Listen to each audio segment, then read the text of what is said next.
Hi. So I've got the tiny one today. So if you hear noise in the background, that's him.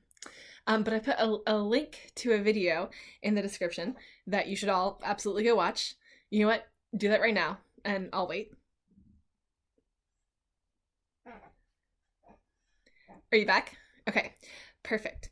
So, one of my fellow students at Wesley on Sunday started her sermon with that poem. And I've linked to the sermon as well, in case you've got 14 minutes, because I could go on and on about it. But for the purposes of the video, I want to focus on one line from the poem that Annalise picked up on when she spoke.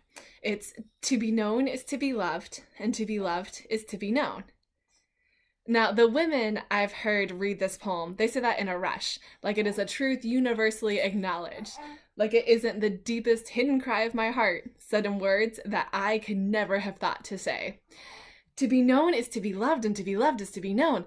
Like it's this concept we should have a single word for in English, but we don't. And so we allied it together, into just like this one thought. And I can't express a thought like that. Like I could drop into a conversation my idea that we all have a need to impose order on the chaos in our lives, a need to feel in control of at least some part of our lives. Like it's an almost primal fear of the unknown that we meet when we do that. But I need sentences to say that. But to be known is to be loved, and to be loved is to be known, and I want that more desperately than I want any kind of order in my life. I would trade all my lists and plans and budgets and outlines to be wrapped up in arms that seek to know me and to love me. I could weather the perpetual hurricane of life in like a tattered fishing boat if I knew that there was somebody in it who loved me and who knew me. There is a darkness upon me that is flooded in light, and I'm frightened by those who don't see it. But to be known is to be loved, to be seen. And if you're loved by someone, you're never rejected. Decide what to be and go be it.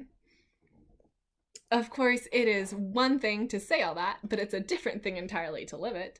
To be known is to be loved, but to be known is terrifying. People like me, we spend our lives with the door to our insides open up just a little bit, with a little bit of light shining through, and we are hopeful and horrified when someone peeks in. I don't often invite people in. I know I don't. But when I do, I don't ask them to take off their shoes and stick around. There's not many people that I want to stay. I want desperately to be loved. We all do. We all do. But I fear being known. I fear my unworthiness being seen. Now, anytime that you've got a second, I would love to talk about the rest of the poem, right? Like, I would love to talk about what it's like to be known and loved and called and claimed by this person who came to Earth 2,000 years ago. This embodiment of this holy other thing. I would love to chat about all of that with any of you, because it speaks comfort to the ache of my loneliness, and at the same time, it's this thing that like loves me too much to let me stay the way I am. Yeah, it does. Because to be known is to be loved, and to be loved is to be known, and I find that we all desperately need to share our loves. So let's be known. I'll see you next week.